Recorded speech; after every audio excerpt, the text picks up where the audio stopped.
안녕하세요. 브릭스 아카데미에서 SAT 리딩 파트를 담당하고 있는 제이입니다. 오늘은 디지털 SAT 리딩 파트의 트렌드와 리딩과 라이팅에서 점수가 650에서 680점 정도에 머물러 있는 그 학생들의 원인과 해결책을 좀 한번 이야기해 보고자 합니다. 우선 트렌드에 대해서도 좀 말씀을 드릴게요. 이 트렌드를 관통하고 있는 키워드는 반복성입니다. SAT 리딩 쪽을 보면은 동일한 지문과 비슷한 문제가 매우 반복적으로 출제됨을 알 수 있습니다. 예를 들어서 작년 2025년 9월, 10월, 11월 기출 문제들을 분석해 보면은요. 동일한 지문, 동일한 논리 구조를 가지고 있는 지문들이 반복적으로 나오고 있습니다. 이러한 지문 속에서 연구 대상, 숫자, 예시만 좀 바뀌어서 나오고 있고요. 문제 유형이 어떤 때는 메인 아이디를 묻는 경우가 있고요. 어떤 때는 밑줄 친 부분에 펑션을 묻는 문제로 나오기도 하고요. 어떤 때는 인퍼런스 문제로 바뀌어서 나오는 경우들이 있습니다. 그러므로 기본 구조, 기본 지문을 이해를 하고 있고 이 문제의 유형들을 정확하게 이해하고 있다면은 조금씩 변형이 되어서 나오더라도 쉽게 대응을 할 수가 있습니다. 이렇게 하다 보면은 시간에 쫓겨서 지문을 대충 읽는 이런 문제들이 좀 해결이 될 수가 있죠. 그리고 단순히 그 비슷한 시간대에만 문제가 반복되는 것이 아니라 2024년에 나왔던 문제들이 2025년에도 불쑥불쑥 튀어나옵니다. 그렇기 때문에 이전에 있었던 기출 문제들을 다 풀어보는 것이 굉장히 중요합니다. 특히 워딩 컨텍스트 문제는요. 지문 단어들도 똑같고요. 보기에 나오는 단어들도 똑같은 경우들이 매우 많습니다. 그래서 단어가 약한 학생들 같은 경우 특히 많은 기출 문제들을 풀어보는 것이 굉장히 중요합니다. 두 번째는 이 지문 주제들입니다. 이 SAT 리딩을 풀다 보면 가장 많이 나오는 주제들은 이컬러지나 environmental science 또는 social science나 리서치에 대한 내용들이 굉장히 많이 나옵니다. 물론 아트나 리터처 얘기도 나오는데요. 아트, 리터처, 포이트리 같은 경우는 좀 비중이 작습니다. 그래서 이 과학적인 이런 사이언스와 관련되어 있는 지문들을 읽는 것이 좀 어렵다라고 느껴지는 학생들 같은 경우는 이러한 지문들을 많이 읽고 핵심이 무엇이고 어떻게 답을 찾아 나가야 되는지 연습해 보는 것도 굉장히 중요합니다. 그리고 이러한 그 지문들에서 배경 지식에 대해서 이야기를 할 수밖에 없는데요. 이론적으로는 배경 지식이 없이 이 문제들을 풀 수 있다라고 합니다. 하지만 현실적으로는 미국 고등학교 10학년, 11학년 그 수준의 지식이 필요합니다. 이러한 배경 지식이 없이는 좀 문제를 풀 때 어려워할 수밖에 없어요. 특히 작년 연말에 보면은 헨리 데이비드 thoreau 같은 경우에 그 이 사람이 쓴 글에 대한 내용이 나옵니다. 물론 100년 전에 쓴 글이라 그 내용 자체가 이해하기는 쉽지가 않은데요. 만약에 학교에서 이 헨리 데이비드 thoreau에 대해서 그 다른 지문들을 알고 있었다라면은 이 사람의 철학을 알고 있다라면은 이 문제를 푸는 데 있어서 조금 쉬울 수밖에 없었습니다.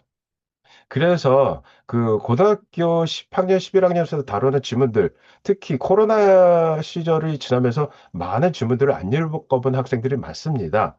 그래서 좀 다양한 배경 지식을 습득하는 것도 필요합니다. 그렇게 했을 때 이 독해 속도가 좀 빨라지고요. 그 추론을 안정적으로 할 수 있는 것이 사실입니다. 자, 그러면은 이제 왜 많은 학생들의 점수가 650점 또는 680점대에 머물러 있을까요? 이러한 학생들의 공통점을 보면은요. 우선 지문을 급하게 읽습니다. 지문을 읽고 문제를 보는 것이 가장 좋다라고 저는 생각하는데 어떤 학생들은 문제부터 보고 그다음에 지문을 읽는데 그때도 지문을 차분하게 읽는 것이 아니라 답을 찾느라 급하게 읽습니다. 메인 아이디어를 정리하지 않고 문장만 보고 답을 고르려는 경우들이 있어요. 그러다 보니까 논리적 흐름을 고려하지 않습니다. 이런 경우에 팩트 파인딩 문제라든가 이 그 밑줄 친 부분의 펑션 같은 거에서 의외로 오답을 고르는 경우들이 나옵니다. 왜냐하면은 그 대부분의 질문들은 메인 아이디어와 연관되어서 답을 고를 수밖에 없거든요. 그리고 논리적으로 가다 보면은 제일 처음에 시작했던 부분과 갑자기 그 마지막에 이야기하는 것이 달라질 수가 있는데 그런 것들을 놓치기 때문에 틀리는 경우들이 있습니다. 그래서 저는 학생들에게 항상 얘기하는 것이 조금 그 시간이 필요하더라도 지문을 차분하게 읽고 메인 아이디어를 정리하는 연습을 하라라고 얘기합니다.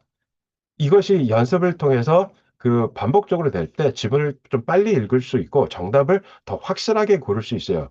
그래서 시간을 세이브할 수 있습니다. 두 번째, 그 학생들이 지문을 읽으면서요. 세부 독해에서 그 저자가 강조하는 부분들을 놓치는 경우들이 있습니다. 많은 학생들하고 이야기하다 보면은 그 형용사 부사, adjective나 adverb를 관심을 좀 안 갖고 읽는 경우들이 많아요.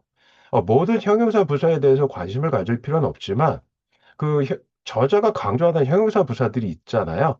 뭐 significant, critically, fundamental 이러한 단어들조차도 관심을 갖고 읽지를 않습니다. 그러한 단어가 있는 문장들이 굉장히 중요하고 시험 문제와 연관돼 있을 가능성이 높은데 이런 것들을 놓치고 있어요. 또한 비교 대조, comparison이나 contrast 하는 부분에서 시험 문제가 굉장히 많이 나오거든요. 그런데 지문을 읽으면서 비교 대조가 되고 있다라는 것을 놓치고 있기 때문에 굉장히 단순한 문제인데도 오답을 고르는 경우들이 많습니다. 특히 인퍼런스 문제들은 이 비교 대조되는 부분에서 문제들이 많이 나오거든요. 그래서 이러한 것들을 좀 연습을 해야 됩니다. 또한 reference 단어들을 무시하는 경우들도 굉장히 많아요. 여기서 말하는 reference 단어라는 것은 this, that, these, those 또는 such 이런 것들이에요. 뭐 this problem, these researchers 이런 식으로 얘기들이 나올 때 이 researcher가 this student가 such phenomenon이 무엇인지 한 번만 더 확인을 하면은 그 지문에서 얘기하는 것이 무엇인지 핵심이 무엇인지 쉽게 판단을 할 수 있는데 그 부분들을 놓치다 보니까 그 사소한 것들을 놓쳐서 오답을 고르게 되는 경우들이 있어요. 그래서 지문을 읽을 때 어디에 포커스를 두고 읽어야 될지 깨닫는 것이 굉장히 중요합니다. 지문을 읽는 데서 이러한 실수들을 한다면 또 하나는 답을 고르는 데서 실수들을 하기도 해요. wording context 같은 경우 이제 그 vocabulary 단어를 고르는 문제에서 지문을 읽고요. 그 네 가지 보기 중에서 내용을 모르겠다. 그러면은 차분하게 오답을 선택해서 그 오답들을 지우다 보면은 이제 그 정답을 고를 확률이 좀 많아지겠죠. 또는 단어들을 모를 때 어원들을 조금만 분석해 보면은 그래도 정답에 더 가까운 답을 고를 수가 있습니다. 근데 많은 학생들이요. 일단 제일 어려워 보이는 단어를 고르고 넘어가는 경우들이 있어요. 하지만 SAT는 의외로 어려운 단어보다 쉬운 단어에서 정답을 제시하는 경우들이 많습니다. 그래서 이러한 실수들을 좀 피해야 되는 경우들이 많습니다. 또한 문제 질문을 대충 읽어서 틀리는 경우들이 많아요.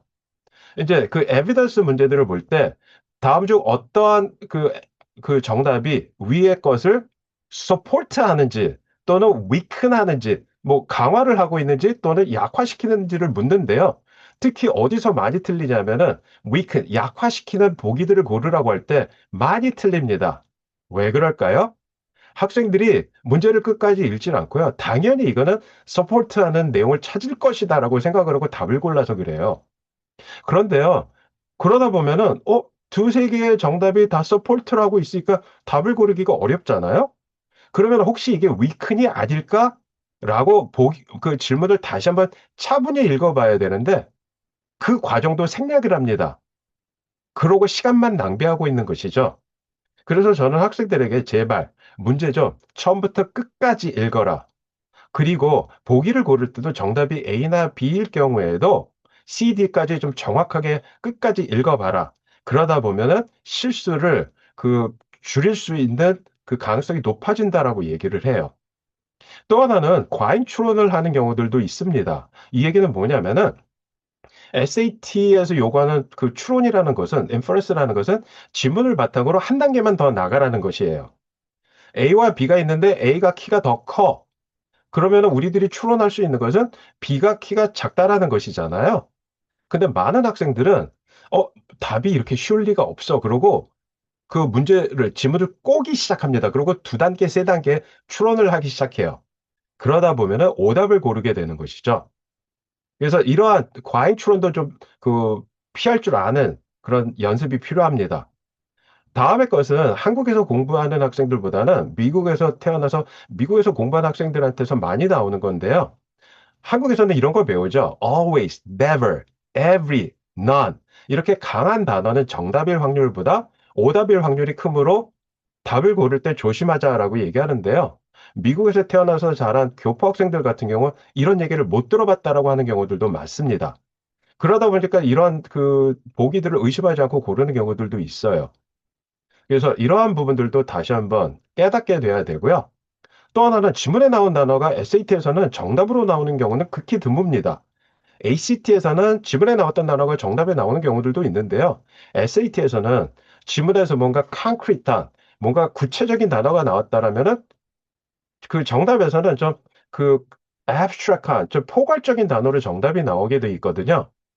반대로 그 포괄적인 단어가 있었다라면은 지문 보기에서는 좀 그 구체적인 단어가 나와야 되죠. 근데 이런 거를 생각 안 하고 그냥 지문에 나온 비슷한 단어만 고르는 경우들이 있습니다. 이런 것들을 좀 그 회피하는 것이 굉장히 중요합니다. 그래서 그 점수를 올리는 결정적인 것은 리딩 문제는 속도 시험이 아니라 정확성 시험이라는 것을 다시 한번 깨닫는 거예요. 이제 리딩, 라이팅, 스물 문제 통틀어서 32분 주잖아요. 그러면 이제 많은 학생들이 대부분의 학생들 같은 경우는 그 라이팅 문제를 좀 빨리 풀기 때문에 그리고 또 저는 라이팅 문제를 먼저 풀라고 얘기합니다. 그러면 대부분 15문제 정도 풀 때 그 32분 중에 한 22분 또는 25분 정도의 시간이 있습니다. 그래서 차분하게 풀면 돼요.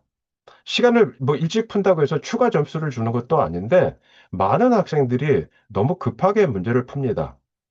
그래서 그 다시 한번 그 정확하게 읽고 차분하게 정확하게 읽고 답을 고르는 것이 습관화가 되어야지만 고득점을 얻을 수 있을 것입니다. 또 모든 문제의 핵심 질문은 동일하기 때문에 메인 아이디어와 동떨어진 것을 답을 고르지 않는 것이 굉장히 중요하겠죠. 그리고 답을 그 지문을 읽고 답으로 들어가기 전에 내용을 한번 메인 아이디어를 정리하면서 그 이러한 것이 답으로 나와야 된다라고 생각을 하고 들어가서 답을 고를 때 그 답을 선택하는 것이 아니라 이 보기들이 그 맞는지 틀리는지 검증하는 것들이 굉장히 중요합니다. 이러한 것을 그 연습을 통해서 내 것으로 만들었을 때 점수는 비로소 700점을 넘어서 750점을 넘어가게 될 것입니다. 오늘 그 SAT 리딩 파트의 트렌드와 그 어떻게 하면 점수를 향상할 수 있는지 한번 그 되짚어 봤는데요. 중요한 것은 기출 문제들을 많이 그리고 본인이 틀렸던 문제들을 다시 한번 되짚어 보는 것이 고득점을 올리는 데 있어서 가장 중요한 것이라고 말씀드리고 싶습니다. 감사합니다.